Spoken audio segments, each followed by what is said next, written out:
বিসমিল্লাহির রহমানির রহিম। স্নেহাস্পদ শিক্ষার্থীবৃন্দ, আসসালামু আলাইকুম।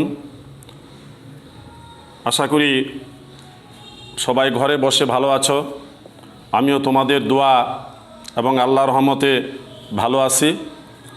আমি মোহাম্মদ ইব্রাহিম হোসেন, সহকারী প্রধান শিক্ষক, মামুন স্মৃতি পাবলিক উচ্চ বিদ্যালয়, চুনটিয়া বাজার, জামালপুর সদর, জামালপুর। তো আজ আমি পাঠদান করব নবম শ্রেণীর বাংলা প্রথম পত্র। বাংলা প্রথম পত্রের তিনটি অংশ রয়েছে বা তিনটি বিভাগ রয়েছে। সেগুলোর মধ্যে হলো গদ্য, কবিতা এবং সহপাঠ। তো আমি আজকে যেহেতু প্রথম ক্লাস, সেহেতু তোমাদের গদ্য বিষয়ের শিক্ষা ও মনুষ্যত্ব একটি প্রবন্ধ, এবং প্রবন্ধ কিন্তু আবার দুই ধরনের। একটি মন নয় অর্থাৎ ব্যক্তিনিষ্ঠ প্রবন্ধ, আরেকটি তন্ময় বা বস্তুনিষ্ঠ প্রবন্ধ।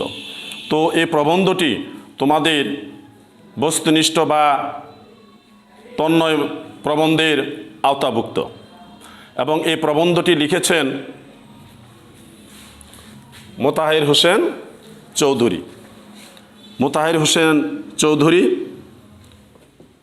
তো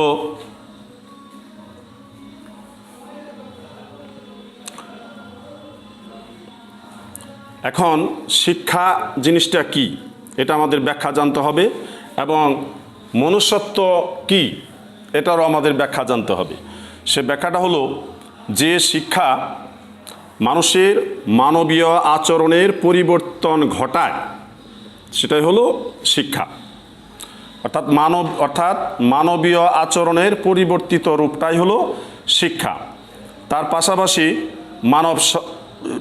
মনুষ্যত্ব, যে সত্তা বা বৈশিষ্ট্য আত্মার অস্তিত্ব প্রমাণ করে মানুষের মধ্যে মনুষ্যত্বকে জাগিয়ে তোলে, তাই মনুষ্যত্ব।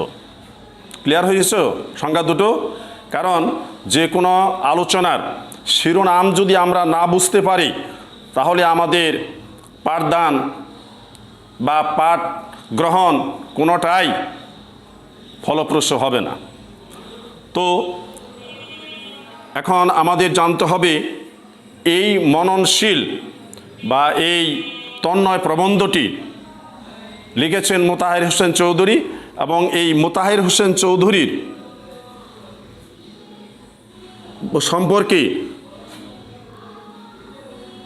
সম্পর্কে যাওয়ার আগে আমাদের একটু জানতে হবে যে এই মোতাহের হোসেন চৌধুরী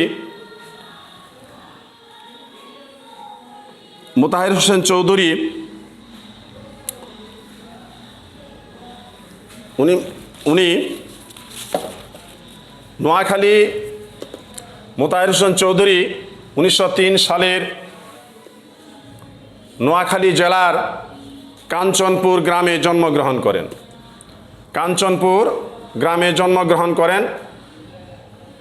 তার পিতার নাম সৈয়দ আব্দুল মজিদ এবং মাতার নাম ফাতেমা খাতুন।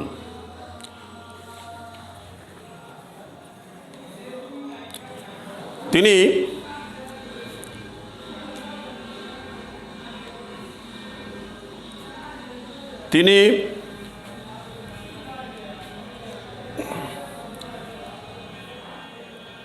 কুমিল্লা ইউসুফ হাই স্কুল থেকে ম্যাট্রিকুলেশন, বর্তমানে এইচএসসি পাস করেন, এবং আইএ ও বিএ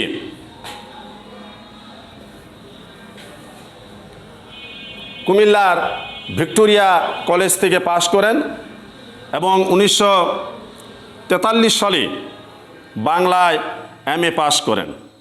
ঢাকা বিশ্ববিদ্যালয় থেকে বাংলা বিষয়ে এমএ পাস করেন।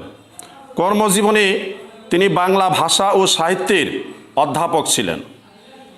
একজন সংস্কৃতিবান ও মার্জিত রুচি সম্পন্ন ব্যক্তি হিসেবে তিনি ছিলেন খ্যাত। ঢাকা থেকে প্রকাশিত শিখা পত্রিকার সঙ্গে তিনি যুক্ত ছিলেন। তাঁর লেখায় মননশীলতা ও চিন্তার স্বচ্ছন্দ প্রকাশ ঘটেছে। তার গদ্যে প্রমথ চৌধুরীর প্রভাব লক্ষণীয়। অর্থাৎ তোমাদের সেই পাঠ্য বইয়ের প্রমথ চৌধুরী একটি প্রবন্ধ লিখেছেন, সেটি হলো বই পড়া। অর্থাৎ বই পড়া প্রবন্ধটিও মননশীল প্রবন্ধ, অর্থাৎ তন্ময় প্রবন্ধ। তার কিছুটা প্রভাব বা তার কিছুটা বৈশিষ্ট্য উনি অর্থাৎ মোতাহের হোসেন চৌধুরী শিক্ষা ও মনুষ্যত্বের মধ্যে খাটিয়েছেন। মূলত গদ্যকার হলেও তিনি বেশ কিছু কবিতাও রচনা করেন। তার প্রবন্ধ গ্রন্থ সংস্কৃতির কথা বাংলা সাহিত্যের মননশীল প্রবন্ধ ধারার একটি উল্লেখযোগ্য সংযোজন।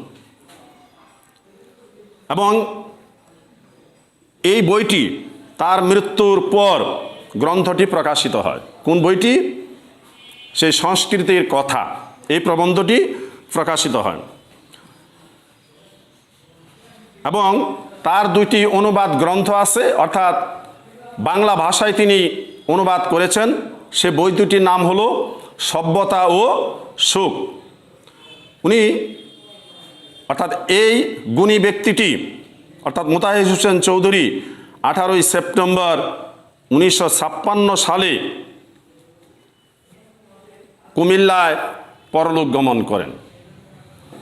তো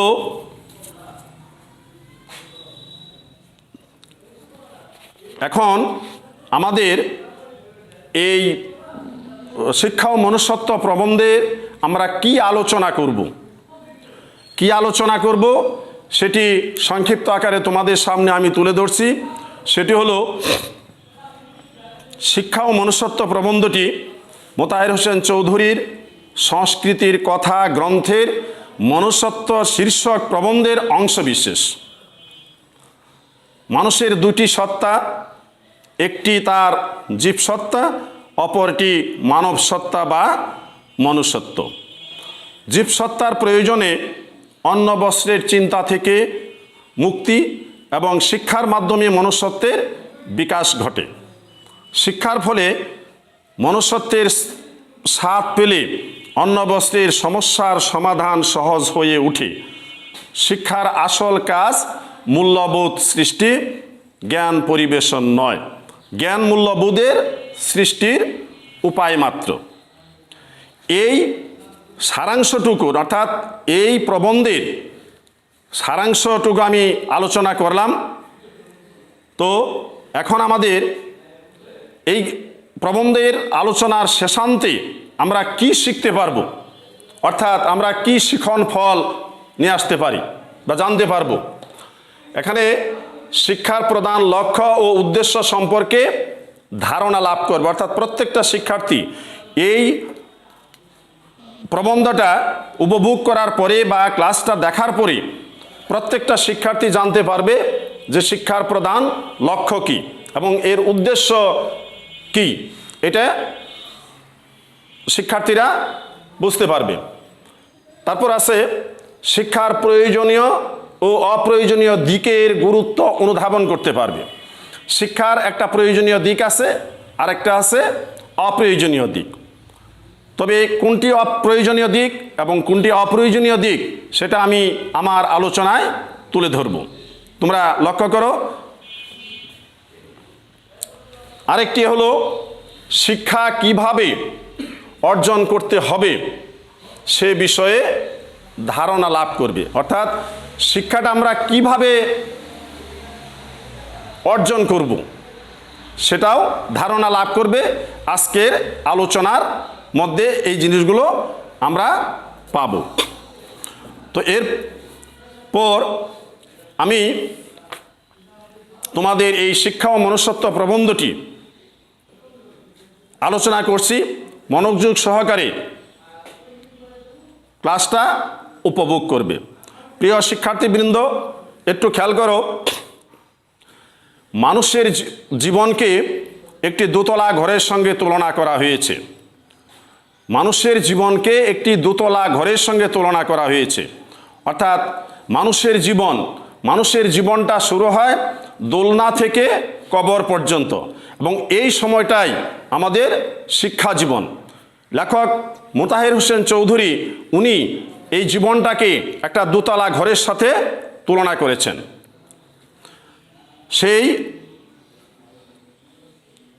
দোতলা ঘরের মধ্যে একটি হলো জীবসত্তা, এটাকে ধরা হয়েছে ঘরের নিচের তলা, অর্থাৎ ফ্লোর। প্রথম যে সোপানটা, প্রথম যে রুম ভিত্তিটা, এটি হলো জীবসত্তা। আর মানব সত্তা বা মনুষ্যত্ব উপরের তলা, অর্থাৎ দোতলাটা হলো মনুষ্যত্ব বা মানব সত্তা, আর নিচেরটা হলো জীবসত্তা। এখন আমাদের জানতে হবে জীবসত্তা কি।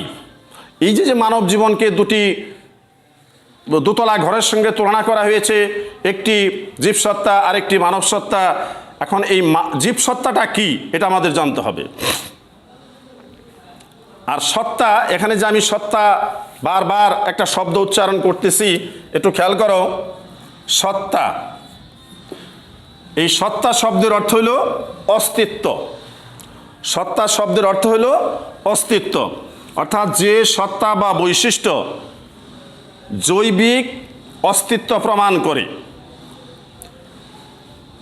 অর্থাৎ যে কোনোভাবে বেঁচে থাকাটাই এই জীবসত্তার মুখ্য উদ্দেশ্য। যে কোনোভাবে বেঁচে থাকাটাই জীবসত্তার মুখ্য উদ্দেশ্য। এর পাশাপাশি আসতেছে একটা গেল জীবসত্তা, আর একটা হলো মনুষ্যত্ব বা মানব সত্তা।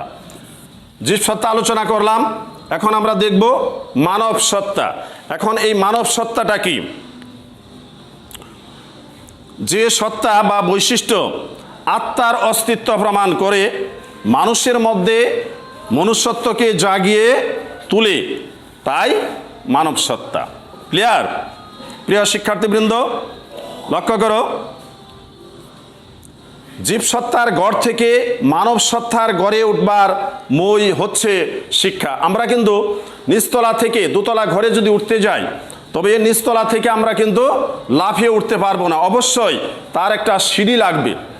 আর লেখক মোতাহের হোসেন চৌধুরী এই সিঁড়িটাকে তুলনা করেছেন শিক্ষার সাথে, যে শিক্ষা আমাদের মানবীয় আচরণের পরিবর্তন ঘটায়।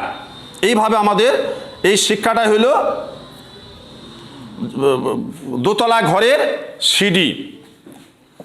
শিক্ষায় আমাদের মানব সত্তার ঘরে নিয়ে যেতে পারে। শিক্ষা যদি আমরা গ্রহণ করি, প্রকৃত শিক্ষা যদি আমরা অর্জন করতে পারি, তাহলে আমরা দোতলা ঘরে যেতে পারবো। অবশ্য জীবসত্তার ঘরেও সে কাজ করে। কি কাজ করে? মানব সত্তার কাজ করে, মনুষ্যত্বের অধিকারী হওয়ার কাজ করে। ক্ষুধা পিপাসার ব্যাপারটি মানবিক করে তার অন্যতম কাজ। কার কাজ? জীবসত্তার কাজ। অর্থাৎ জীবসত্তার ঘরেও সে কাজ করে। কে কাজ করে? মানব সত্তা কাজ করে, অর্থাৎ ক্ষুধা পিপাসার ব্যাপারটি মানবিক করে তোলে। এখন এই ক্ষুধা পিপাসা এই শব্দের অর্থটা হলো ক্ষুধা এবং তৃষ্ণার অনুভূতি তোমার মধ্যে জাগিয়ে তোলে। অন্য কথায়, শিক্ষার যেমন প্রয়োজনীয় দিক আছে, তেমনি অপ্রয়োজনীয় দিকও আছে। তো এখানে লেখক মোতাহের হোসেন চৌধুরী কি বলছেন? শিক্ষার দুটি দিকের কথা বলছেন। একটি হলো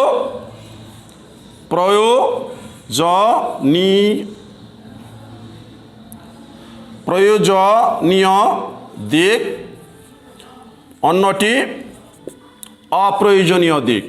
অপ্রয়োজনীয় দিক। তো এখন প্রিয় শিক্ষার্থীবৃন্দ, লক্ষ্য করো, এখন আমাদের জানতে হবে এই প্রয়োজনীয় দিকটা আবার কি। শিক্ষার যে গ্রহণ করতে হবে বা গ্রহণ আমরা করি, তবে এই প্রয়োজনীয় দিকটি কি, এবং এই দুইটা দিকের মধ্যে অপ্রয়োজনীয় দিকটি শ্রেষ্ঠ দিক মোতাহের হোসেন চৌধুরীর মতে।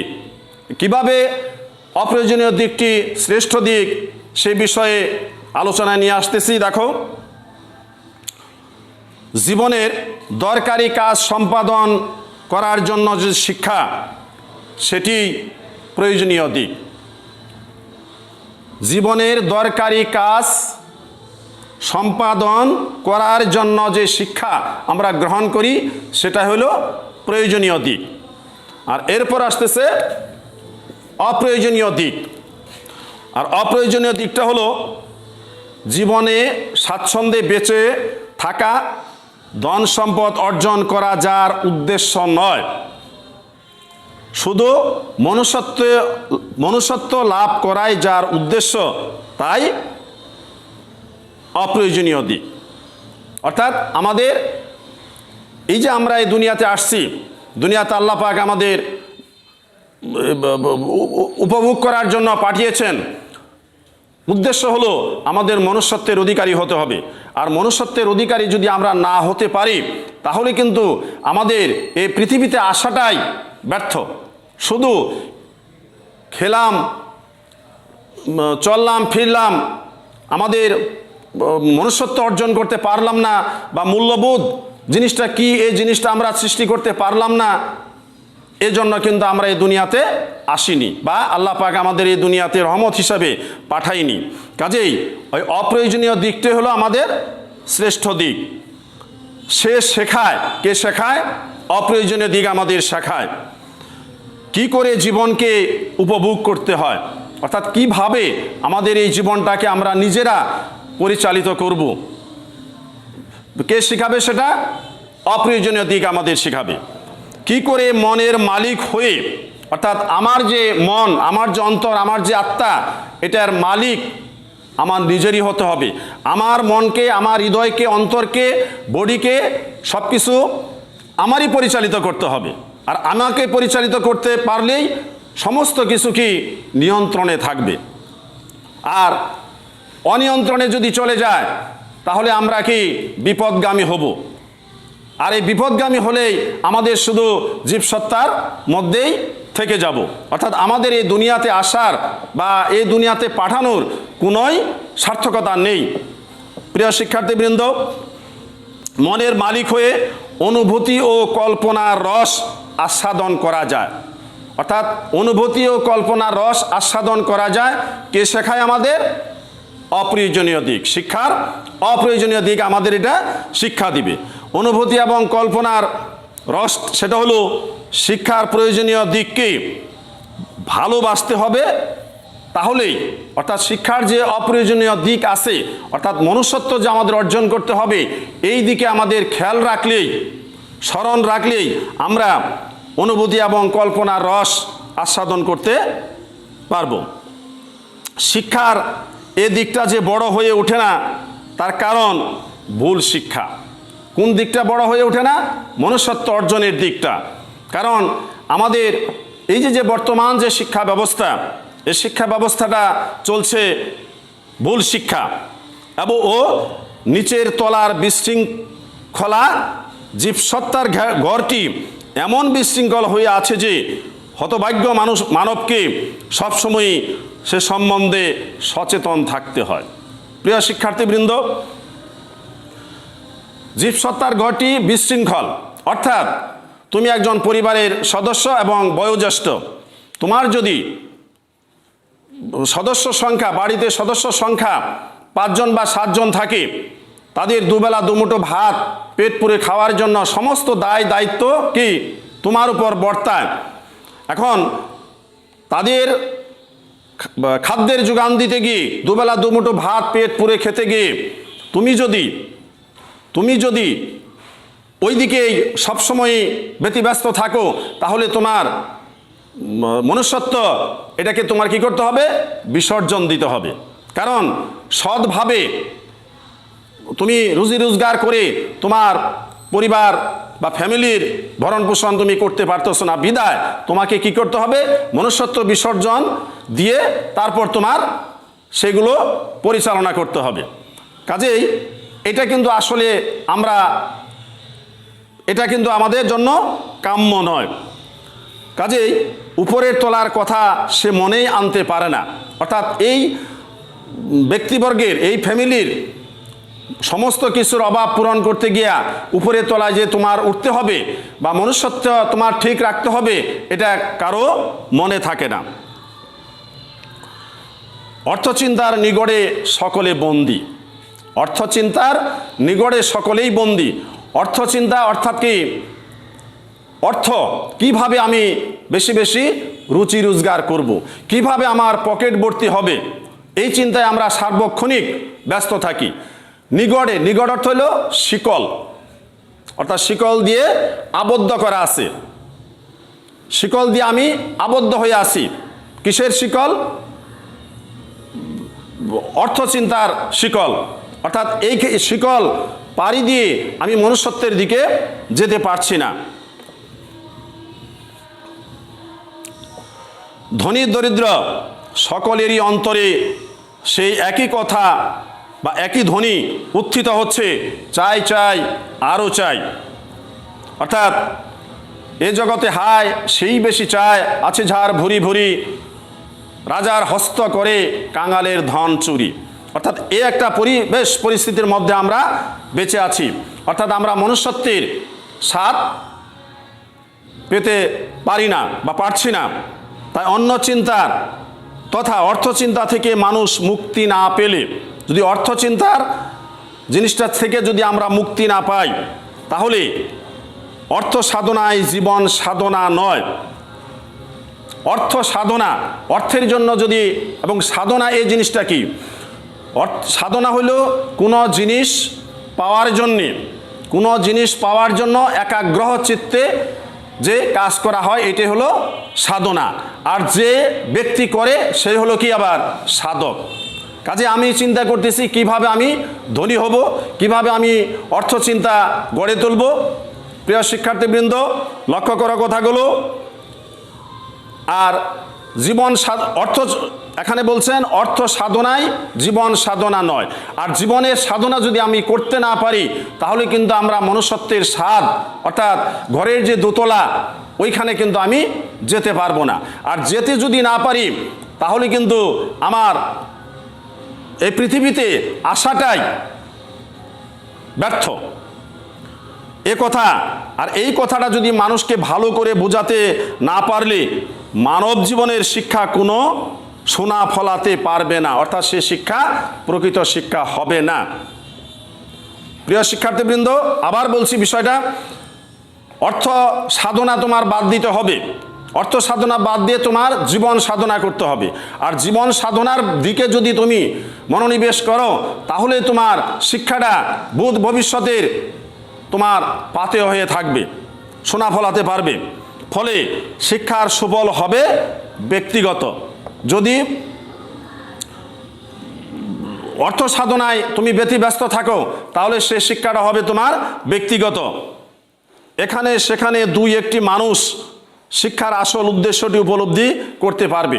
অর্থাৎ অর্থ সাধনা যদি আমি করে যাই জীবন সাধনা বাদ দিয়ে, তাহলে এর ভিতরে সর্বোচ্চ বা শতকরা 1 বা 2 জন সেই শিক্ষার আসল উদ্দেশ্যটি লক্ষ্য করতে পারবে। কিন্তু শিক্ষার আসল উদ্দেশ্য হলো আমাদের 100% শিক্ষার সোনা ফলাতে হবে। কিন্তু বেশিরভাগ লোকই যে তিমিরে, সে তিমিরেই থেকে যাবে। তিমির শব্দের অর্থ হলো অন্ধকার। অর্থাৎ আমরা এখন কিন্তু শিক্ষার তিমিরে পড়ে আছি। সেই শিক্ষার তিমির থেকে বাঁচতে গেলে আমাদের কি করতে হবে? শিক্ষাটাকে সোনা ফলাতে হবে, অর্থাৎ আমাদের জীবন সাধনা করতে হবে। তাহলে আমরা আমাদের জীবনটা সুন্দর সুখময় হবে। তো তাই অন্য চিন্তার নিগড়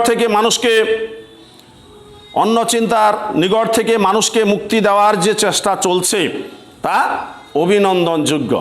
অর্থাৎ এই অর্থ চিন্তা থেকে মানুষকে মুক্তি দিয়ে মনুষ্যত্বের স্বাদ পাওয়ার জন্য অনেক মনীষী ব্যক্তিবর্গ, অনেক জ্ঞানীগুণী ব্যক্তিবর্গ এরা চেষ্টা চালিয়ে যাচ্ছেন এবং তারা অভিনন্দন পাওয়ার যোগ্য। কিন্তু লক্ষ্য সম্বন্ধে সচেতন না থাকলে, অর্থাৎ কি উদ্দেশ্যে আমি পড়ালেখা করতেছি, কি উদ্দেশ্যে আমি শিক্ষা লাভ করতেছি এইটা সম্পর্কে যদি আমি সচেতন না হই,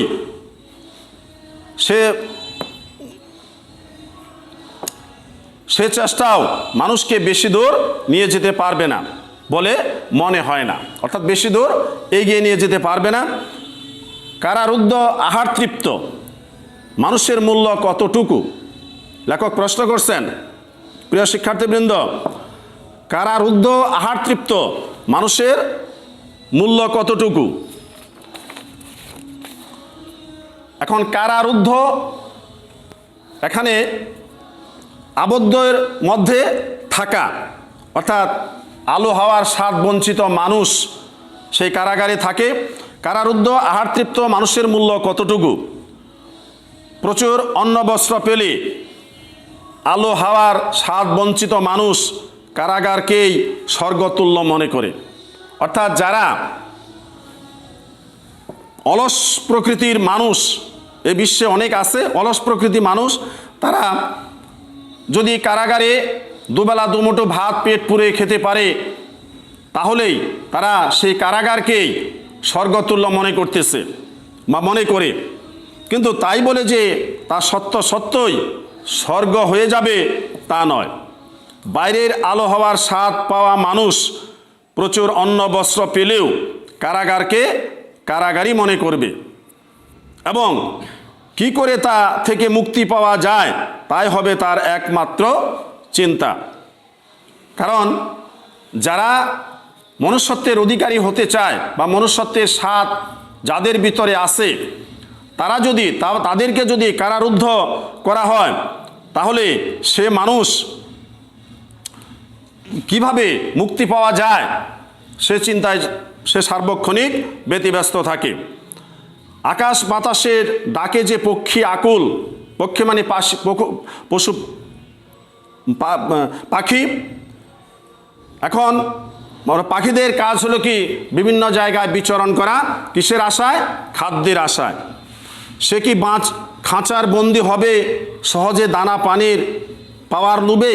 অর্থাৎ লেখক এখানে সুন্দর একটা উদাহরণের মাধ্যমে বুঝিয়ে দিয়েছেন যে কারাগারে থাকলে ওখানে চিন্তা নাই, ভাবনা নাই, কোনো পরিশ্রম নাই, দুবেলা দুমুঠো ভাত আসবে। কিন্তু এখানে পক্ষী দ্বারা এখানে একটা উদাহরণ দিয়েছেন যে পক্ষী যদি খাঁচার ভিতরে বন্দি করে রাখে তাহলে সেই পক্ষীর মালিক কি করবে? 2 বার 3 বার 4 বার 5 বার করেও সে তাকে কি খানা দিবে, পানি দিবে। অর্থাৎ আর সেই লোভে কোনো পক্ষী কিন্তু খাঁচায় এসে আবদ্ধ হবে না। অন্ন বস্ত্রের প্রাচুর্যের চেয়ে মুক্তি বড়। লেখক কি বলছেন? অন্ন বস্ত্রের প্রাচুর্য মানে ঐশ্বর্য, প্রচুর সম্পদ। অন্ন বস্ত্রের প্রাচুর্যের চেয়ে মুক্তি বড়, এই বোধটি মানুষের মনুষ্যত্বের পরিচয়। অর্থাৎ অন্ন বস্ত্রের প্রাচুর্যের চেয়ে যে মুক্তি বড়, এই বোধ শক্তিটা যাদের আছে ওই বর্গরাই হলেন মনুষ্যত্বের অধিকারী। তো আজকে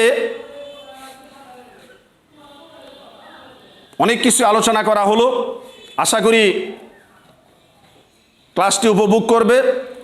তো এতক্ষণ যে আলোচনায় আমি করলাম বা কতটুকু তোমাদের ফলপ্রসূ হয়েছে সেই হিসেবে কিছু পাঠ মূল্যায়ন বা কি কতটুকু ফলপ্রসূ হয়েছে তারই একটা মূল্যায়ন।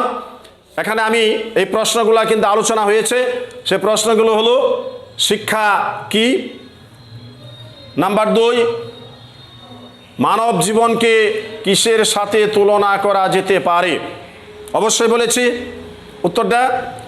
3 নাম্বার মোতাহের হোসেন চৌধুরীর অনুবাদ গ্রন্থ দুটির নাম কি?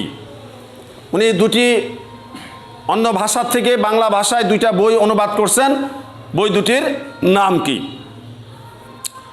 তো আমরা প্রিয় শিক্ষার্থীবৃন্দ, আমরা ক্লাসের একেবারে শেষ প্রান্তে এসে গেছি। তো এখন বাড়ির কাজগুলো ঝটপট তোমাদের খাতায় লিখে নাও। বাড়ির কাজ হিসেবে এখানে দেওয়া হচ্ছে অর্থ সাধনায় জীবন সাধনা নয়, ব্যাখ্যা করো। কি প্রশ্নটা বললাম, লিখে নাও। অর্থ সাধনায় জীবন সাধনা নয়, ব্যাখ্যা করো। 2 নম্বরে আছে অর্থ চিন্তার নিগড়ে সকলে বন্দী বলতে লেখক কি বোঝাতে চেয়েছেন। সুন্দর করে প্রশ্নগুলো পড়বে এবং আগামী ক্লাস দেখার আমন্ত্রণ জানিয়ে বা প্রত্যাশা জানিয়ে আজকে ক্লাস এই পর্যন্ত শেষ করছি। খোদা হাফেজ, ভালো থেকো, সুস্থ থেকো, বিদায়।